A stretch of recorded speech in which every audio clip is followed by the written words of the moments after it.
자, 우리 함께 하나님의 말씀을 찾고 말씀을 나누도록 하겠습니다. 함께 찾으실 하나님의 말씀은 민수기 20장입니다.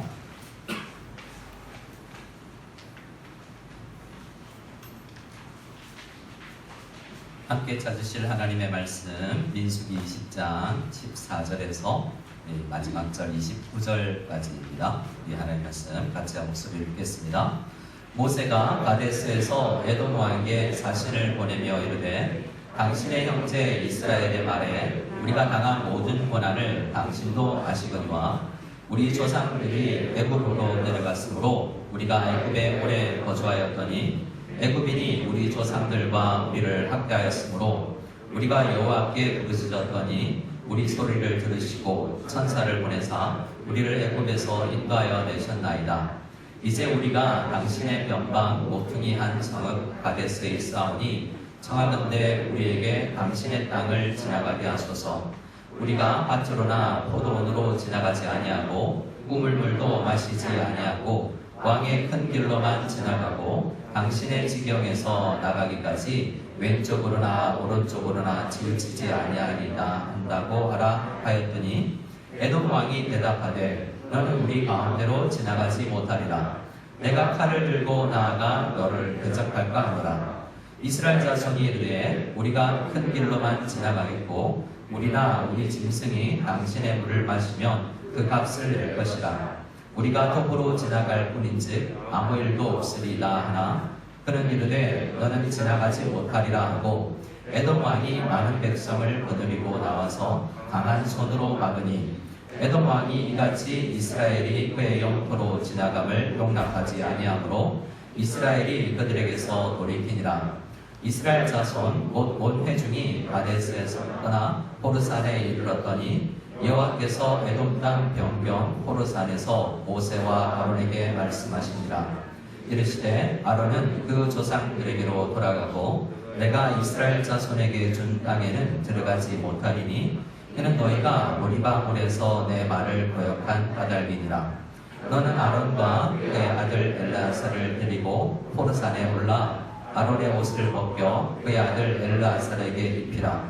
아론은 거기서 죽어 그 조상에게로 돌아가리라. 모세가 여호와의 명령을 따라 그들과 함께 회중의 목전에서 호르산에 오르니라.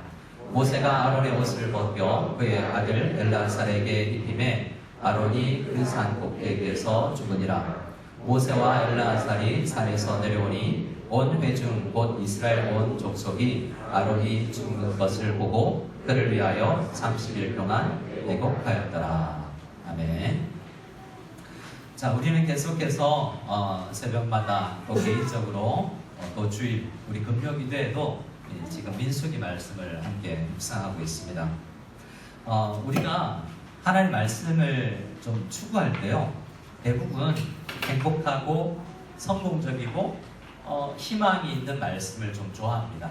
그래서 목회자들도 말씀을 좀 전하고 싶을 때 가급적 희망 있는 거 예배 마치고 나갈 때 그래 참 소망이 있다 기쁘다 라는 말씀을 전하고 싶은 마음이 있어요.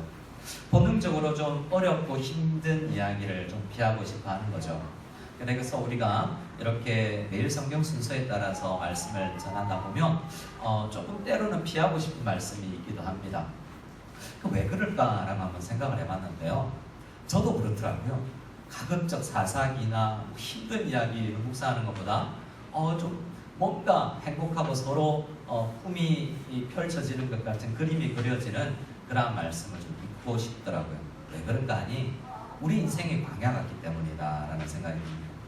우리가 실제로 살아가는 인생이 광야 같기 때문에 뭔가 주일을 날 와서라도 뭔가 희망을 보고 싶고 가나안 땅을 보고 싶은 거죠. 광야 땅 살고 와서 주일 예배 설교 안에서도 또 광야 헤매기가 싫다라는 생각이 들기도 할 것 같아요. 그래서 다시 한번 생각해보면 광야 이야기가 우리의 이야기구나라는 것을 역설적으로 이야기해 주기도 하는 거죠. 오늘 민수기 20장을 피면 갑자기 민수기는 앞부분에요. 출애굽해서 2년째부터 시작을 해서 한 1년간 이야기를 하다가 20장에서 갑자기 40년으로 넘어갑니다. 그리고 40년 뒤에 21장 1절부터 13절 앞부분에도 보면 또 원망 불평해요. 이게 뭘 이야기할까라고 생각해 보면 이스라엘 백성들이 중간 생략 비슷해 이런 이야기가 아닐까라고 생각합니다. 그래서 이스라엘의 그 37년 8년간의 그 생활이 잘 기록이 되어 있잖아요. 민수기가 이야기하는 것은 처음 인도되어서 출애굽했을 때도 처음에도 그랬고 시간이 많이 지났는데도 우리의 본질은 잘 달라지지 않는다라는 것을 이야기해 주고요. 게다가 모세와 아론, 가장 뛰어난 리더십인 모세와 아론까지도 실수하더라라는 이야기가 바로 본문 앞에 있습니다. 그래서 하나님께서 모세와 아론에게 너희들 가나안 땅에 못 들어가 라고 이야기했습니다. 그러니까 이 민수기가 이야기하는 게 뭐예요? 그 앞에 또 이야기는 미디암이 죽었다라는 이야기로 하고 있습니다. 오늘 본문의 마지막은 아론이 죽는다라는 이야기입니다. 모든 이야기가 우리 모든 아담 이후로 태어나는 모든 사람들이 다 죄인이구나라는 것을 이야기해요. 근데 죄인인데 불러서 그 공동체를 만들어 가시는 분이 하나님이다라는 것을 이야기하죠. 우리 남자 제자반에서 이야기를 하다가 그 강의에 이런 이야기가 나와요. 교회는 무엇과 같은가? 라고 할 때 고아원 같다, 보육원 같다. 다 고아들, 상처받은 고아들, 엄마 아빠 없이 살던 고아들을 불러다가 교회 모아놓으니 부모님이 생겨서 좋은데 부모 없이 살았던 막 살았던 그 습관들이 서로가 있어서 신앙생활 하다 보면 찌르고 훔치고 다투고 이런 일들이 교회 안에서도 일어날 수 있다는 것을 민수기가 우리에게 이야기해 주는 거죠. 하지만 이렇게 연약한 사람들을 모아서 하나님은 목표를 이루신다는 것이 민수기이기도 합니다. 인간은 연약해도 하나님은 가나안 땅으로 이스라엘 백성들을 데리고 간다는 것이 하나님의 말씀이죠. 모세는 그러나 가나안 땅으로 들어가지 못합니다. 하나님께서 너는 못 들어간다고 이야기했으니까요. 그런데요, 못 들어가는 대신 가나안 입구까지는 데리고 가야 돼요. 자, 이 리더십을 생각해 보세요. 많은 어려움이 있었고 몇 달 전에는 누나도 죽었고 또 그런데 하나님은 너 안 돼 라고 허용하지 않으시는, 허락하지 않으시는 것이 모세에게 또 생겼어요. 대부분 모세가 기도하면 다 들어주신다고 생각하지만 하나님께서 안 돼, 너는 그건 안 돼, 너는 여기까지 라고 이야기해 주는 것이 오늘 이 말씀의 배경입니다. 그런데 오늘 말씀 읽어보면 또 다른 것도 허락해 주지 않은 것을 볼 수 있어요. 뭔가 하나님의 백성과 리더십들에게 하나님께서 그 길 안 돼, 막 막으시는 것 같은 분위기가 있다는 거죠. 자, 우리는 그래서 그러나 이 길인가 저 길인가 하면서 찾아가야 되는 책임이 또 우리한테 있어요.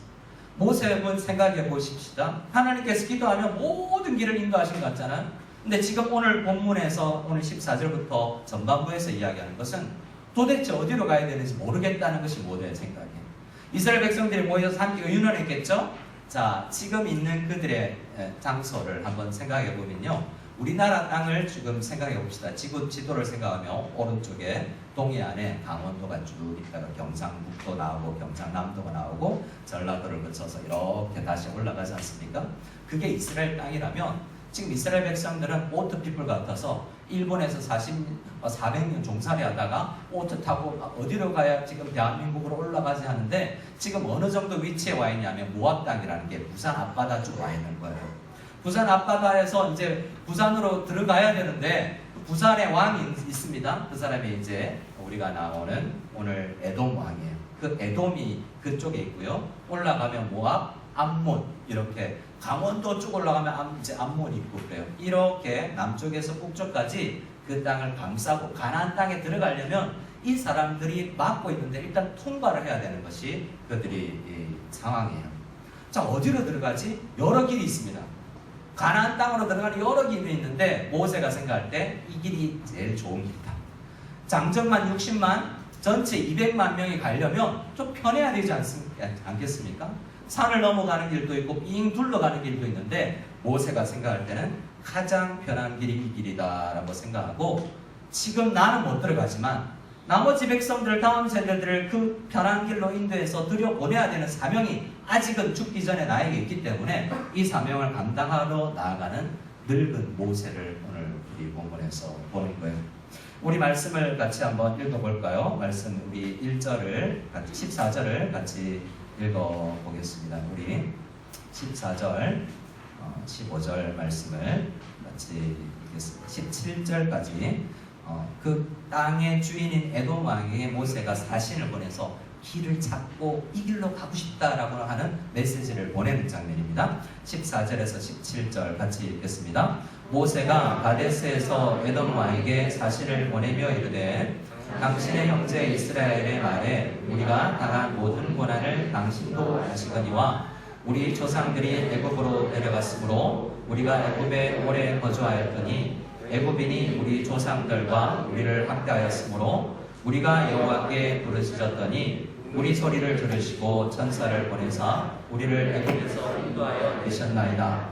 이제 우리가 당신의 변방 모퉁이 한 성읍 가데스에 있사오니 청하건대 우리에게 당신의 땅을 지나가게 하소서. 우리가 밭으로나 포도원으로 지나가지 아니하고 우물물도 마시지 아니하고 왕의 큰 길로만 지나가고 당신의 지경에서 나가기까지 왼쪽으로나 오른쪽으로나 치우치지 아니하리라 한다고 하라 하였더니. 자, 모세가 이 에돔 왕의 주인이 되어 있는 그 땅을 지나가고 싶어서 먼저 사신을 보냅니다. 외교죠, 외교. 근데 서로의 이권이 있지 않겠습니까? 일단 자국 중심이니까요. 근데 모세는 최대한 이 백성을 편안하게 가나안 땅에 들어가야 되게 하는 목표가 있습니다. 근데요, 에돔 왕은요, 우리 백성들이 위험에 노출되면 안 되잖아요. 우리 자국을 지켜야 되는 또 책임이 있습니다. 이렇게 외교사들이 만나서 서로 딜을 하고 있는 모습을 보게 되는 거죠. 근데 결론은 못 얻어냈어요. 외교력이 없는 거죠. 그런데 지금 모든 걸 다 짜내서 지금 이야기합니다. 먼저 14절에 보면 에돔 왕에게 보내는데요. 우리들을 이스라엘을 뭐라고 부르냐면 당신의 누구 이스라엘? 형제라고 부릅니다. 왜 형제일까요? 에돔과 이스라엘이 올라가 보면 에돔의 조상은 에서예요. 이스라엘의 조상은요 야곱이죠. 쌍둥이 형 집안이 에돔이에요. 그러니까 지금 여러분 몇 년 전 이야기입니까? 지금 400년 동안 종살이 하다가 왔는데 이 족보 따질 형편은 별로 아니잖아요. 하지만 뭐라도 지푸라기도 찾는 심정에 우리 알고 보니까 족보 보니까 형제입니다 라고 이야기해요. 특히 모세는 창세기도 썼잖아요. 그 역사 배경을 다 알고 있고 이 에돔도 알고 있을 것이라 생각하고 우리 다른 나라 아니라 형제 국가입니다 라고 이야기를 해주고 있습니다. 그런데 이 뉘앙스가 두 가지가 있어요. 우리 형제니까 라는 것도 있고, 또 하나는 자, 우리가 이집트에 당신 알다시피 한참 전에 야곱 때 에서와 야곱 때 야곱이 이집트로 내려갔고 그때부터 우리 사촌 집안이 이집트에 살기 시작했는데 이집트의 압제를 받는 세월이 많았습니다. 그때 당신의 조상 에서의 조상 하나님께 우리가 기도했어요. 기도했더니 어떤 이야기가 생략되어 있습니까? 하나님께서 우리의 기도를 들으시고 출애굽할 때 열장을 내리시고 이집트랑 같은 강대국도 무너뜨리고 우리가 나왔습니다라는 내포가 깔려있는 거죠. 그래서 은근히 이런 걸 이야기하는 겁니다. 이집트도 우리가 뚫고 나왔는데 우리 기도하면 당신은 못 뚫고 나갈 줄 알아? 하나님 믿는다면 잘 생각해봐 라는 약간의 엄포도 들어있는 거죠. 그런데요, 하나님 안 믿는 것 같아요. 얘 놈이. 그래? 나는 달라. 그런 역사 잘 모르겠어 라고 허용해주지 않는 모습을 보죠. 이렇게 약간은 비굴하기도 하고 사실은 은연중에 우리 하나님은, 우리가 믿는 하나님은 기도를 들으시는 분이다 라고 이야기하지만 행색은 뭐예요? 거의 거지 행색이잖아요. 그 사신이라는 사람이 옷 입고 왔던 게 뭐 비단 옷을 입고 왔겠습니까? 광야 땅에 몇 년 살다가 왔는데 아무리 옷 빨아입고 왔어도 부추하지 않겠어요? 그러니까 이 에돔 땅에 지금 거주하고 농사짓고 지금 건설하고 살고 있는 이 사람 도시 문화에서 봤을 때 이런 시골에서 이상한 사람들이 와서 길 열어라고 이야기하니 열어줄 리가 만무한 것이죠. 허락받지 못하는 것입니다. 근데 여러분, 이건 우리의 상황과 비슷해요. 광야 땅에서 우리가 뭘 만나게 되냐면, 저 한번 따라해 주시겠습니까? 돌아가라. 광야에 길이 너무 많아요. 광야를 사는데 우리는 다 한 가지 천국 입성을 위해서 달려가는데요. 광야에 길이 참 많습니다. 이 대학을 가야 될지 저 대학을 갈지도 모르겠어. 진짜 분명하면 우리는 그리스도인들이기 때문에 가급적 불교대학 뭐 이런 건 좀 피하겠지만 그래도 똑같이 좋은 대학이 있는데 어디로 가야 될지 모르겠어요. 근데 때로는 하나님께서 너 그 대학 들어가지 마라고 허락지 않으세요. 직장은요? 우리가 좋은 직장 우리 안 가고 싶습니까? 우리 사업 성공 안 하고 싶습니까? 우리 광야길을 살아가는 우리 모두에게 다 허락되는 게 아니에요. 근데 때로는 막 싸워서 이겨내고 싶지만 이때 그렇게 기도할 수 있겠지 않습니까? 하나님, 이 에돔에 또 열장을 내려주셔서 길 열어주게 해주십시오. 이렇게 기도를 안 해요. 모세가 왜냐하면 이들은 싸움의 대상이 아니라고 이야기하거든요. 이들이 안 열어주면 피해라고 하나님께서 이야기하십니다. 근데 싸움의 대상은 있습니다. 그들과는 싸워야 돼요. 그들과 싸울 때는 기도해서 이길 수 있게 죽여버리게 이렇게 도와달라고 기도할 수 있어요. 하지만 에돔은 아니에요. 너희 형제 국가니까 네 말처럼 피해가라 라고 이야기했어요. 그래서 광야길에 우리가 만나게 되는 것은 항상 왕의 대로, 오늘 말씀 17절에 왕의 큰 길이 있는데요, King's Highway라고 되어 있어요. 그때 뭐 고속도로, 뭐 자동차가 다니는 고속도로가 있었겠습니까? 그 시대는 편한 길이라는 거죠. 하나님은 그 편한 길을 허락하지 않았어요. 여러분 지금 편한 길 걷고 계십니까? 한번 생각해 보세요. 여러분이 원하는 길은 한국 갈 때, 올여름에 여러분 휴가 가거나 한국 갈 때 우리 국적기 타고 짧은 거지만 비즈니스 1등석은 아니라 비즈니스 좀 타보고 싶지만 여러분 우리 현실 어때요? 중국 사람들은 우리 대한민국 국적기 타고 우리는 중국의 싼 거 뭐 이런 거 타면서 또 핸드백 하나 들고 딱 또박또박 공항을 거니고 싶지만 짐 바리바리 싸들고 땀 비질비질 흘리면서 이렇게 공항 가고 한국 오면 뭐 하나 더 가지고 오고 싶어 하잖아요. 우리의 바람은 비즈니스지만 하나님은 그거 하지 마. 너 그냥 이코노미 타고 좀 더 기다렸다가 연착했다 아니면 저 환승하는 거 타고 가 라고 이야기할 정도로 우리 인생은 항상 편하지 않아요. 때로는 하이웨이를 열어주시기도 하지만 때로는 이렇게 돌아가 라고도 말씀을 해주는 것이 광야라는 것입니다. 개인만 그렇습니까? 가정만 그렇겠습니까? 직장만 그렇겠습니까? 교회 공동체도 우리 교회위원이나 우리 목회자들이나 부장님들이 어느 방향으로 가야 되지?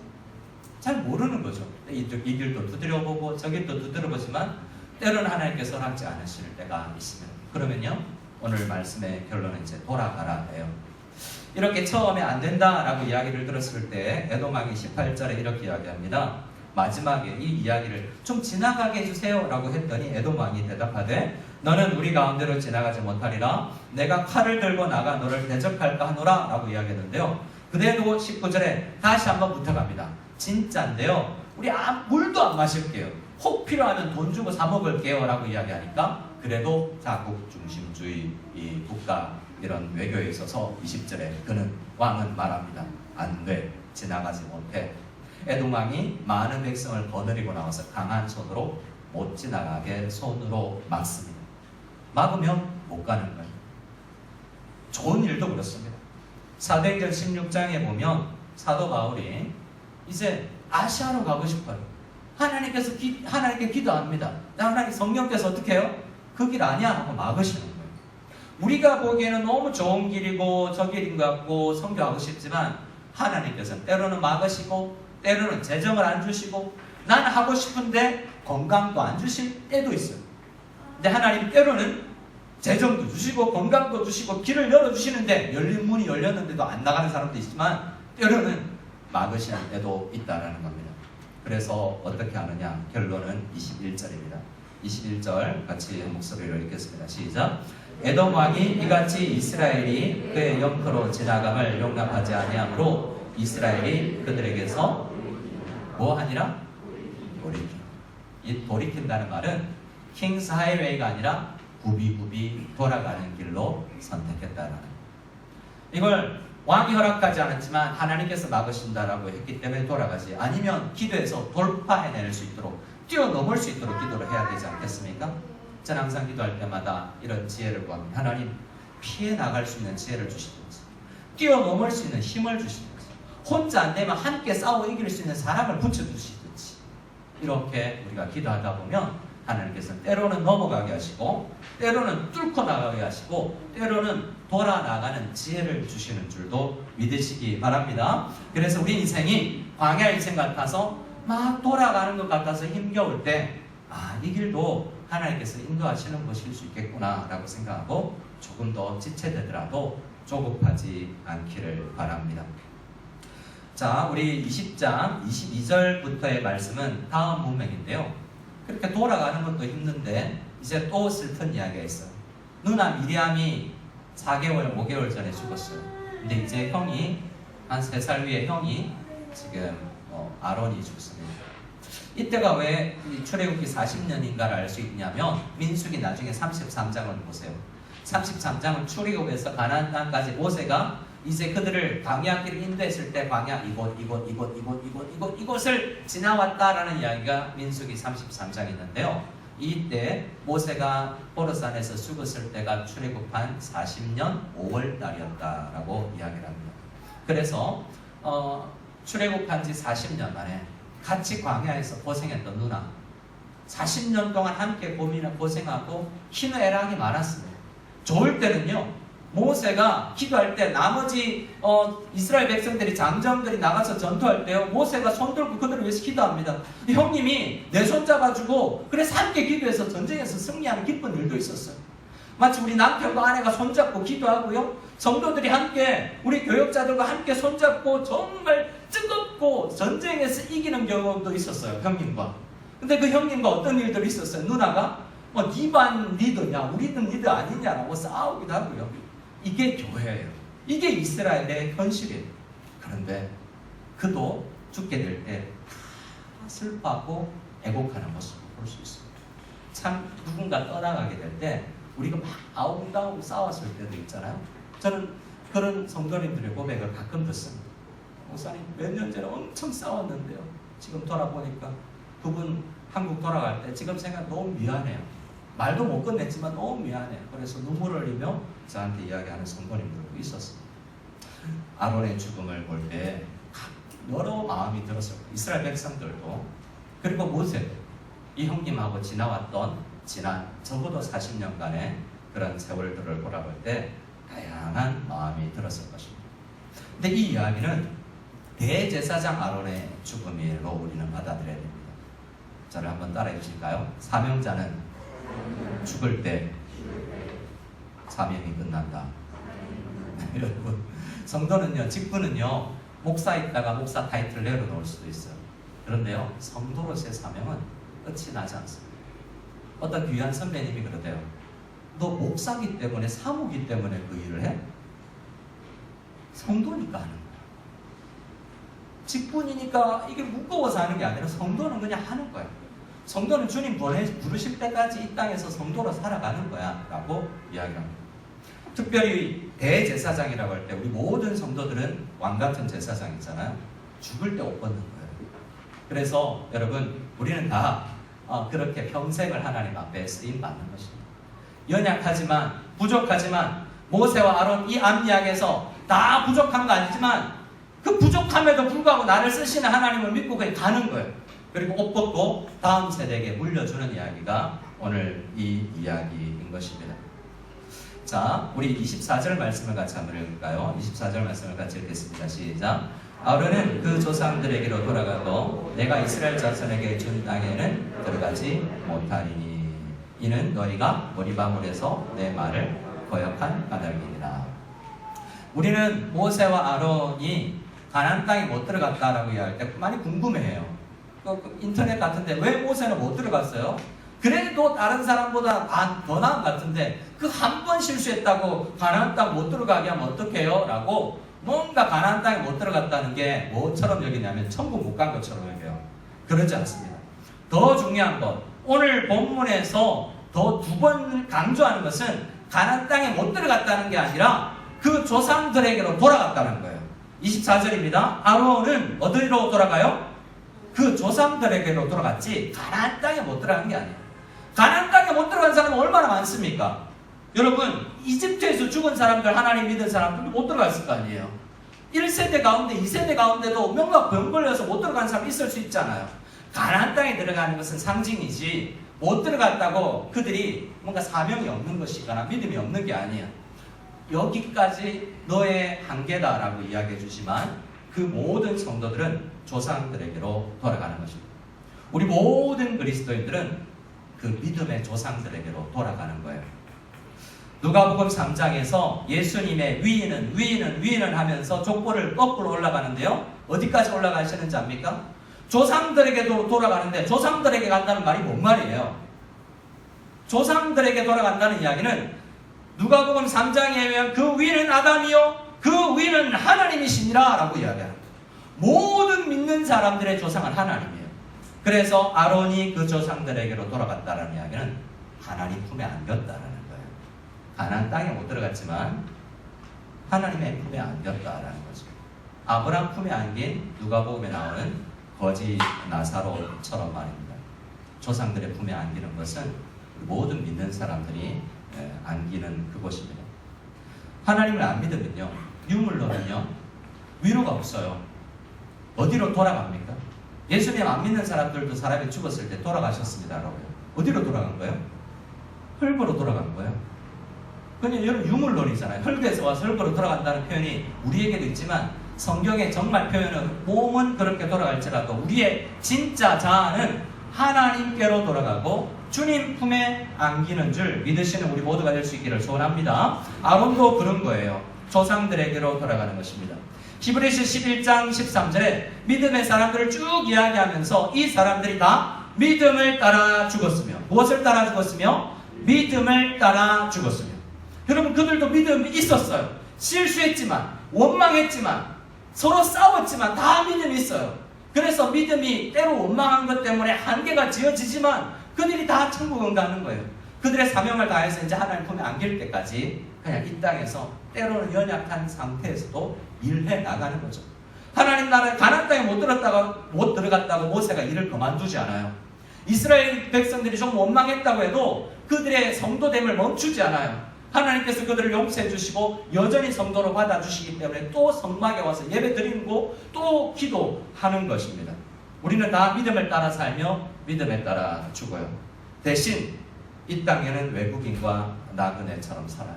하지만 포기하지 않고 히브리서 11장에서 이야기하는 우리가 본향을 찾는 사람임을, 광야에서 지금 떠돌고 있지만 이집트로 돌아가려는 생각이 가끔씩 들지만 아니야, 우리는 우리의 본질은 지금 우리의 목표는 더 나은 본향을 향해 달려가야 하는 거야 라는 것을 잊지 않는 사람들이 성도들인 것입니다.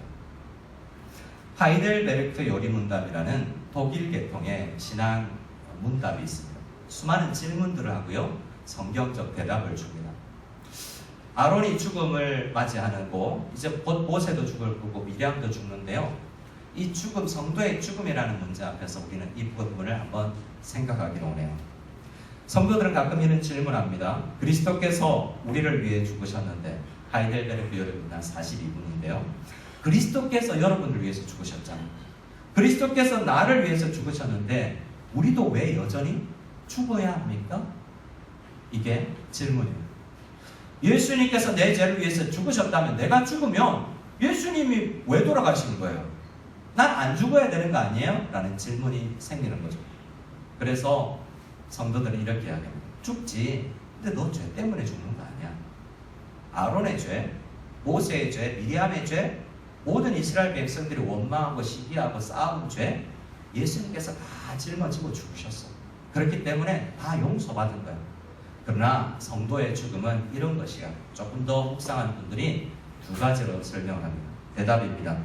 우리의 죽음은, 성도의 죽음은 자기 죄값을 치르는 것이 아니며, 저를 따라하겠습니다. 단지 죄를 그치고 영생에 들어가는 것입니다.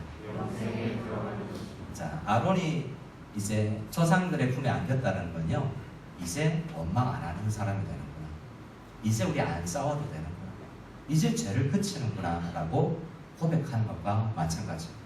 왜냐하면 이 땅에서 우리의 몸을 벗으면요, 아론이 제사장의 옷을 벗는 것처럼 육신을 벗으면 이제 더 이상 죄를 짓지 않는 존재가 된다라고 이야기합니다.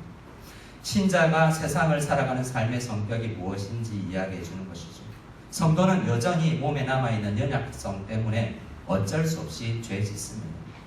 어쩔 수 없이 교회 다니다 보면 다른 연약한 성도들을 만나서 아프게 돼요.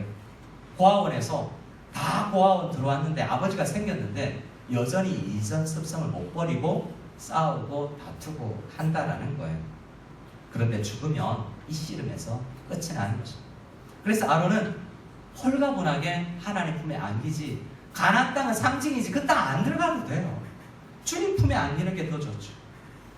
사도 바울은 우리에게 빌립보서 1장에서 이렇게 이야기합니다. 내가 그 둘 사이에 끼어 있는데 내가 진짜 원하는 것은 이 세상을 떠나서 그리스도의 품에 안기는 건데 아직 사명이 있어서 너희들에게 더 좋기 위해서 나는 아직 이 땅에서 사명 감당하고 하기 때문에 교회를 위해서 살아있지, 내 진심은 이 옷 벗어버리고 예수님 품에 안기는 거야 라고 이야기해요. 그게 성도들의 자세입니다. 그래서 여러분, 욥이 하루아침에 10명의 자녀가 죽습니다. 그럴 때 슬프지만, 헤어짐이 슬프지만 위로를 받고 다시 일어설 수 있는 힘은요, 내 품 안에서 우리 자녀가 사는 것보다 주님 품에 안기는 게 낫지. 내가 이 인생, 광야 인생 살아보니 때로는 자살하고 싶을 만큼, 포기하고 싶을 만큼 힘겨운데 하나님께서 또 다른 은혜가 있어서 주님 품에 일찍 안아주셨구나라고 최종적으로는 생각할 수 있습니다.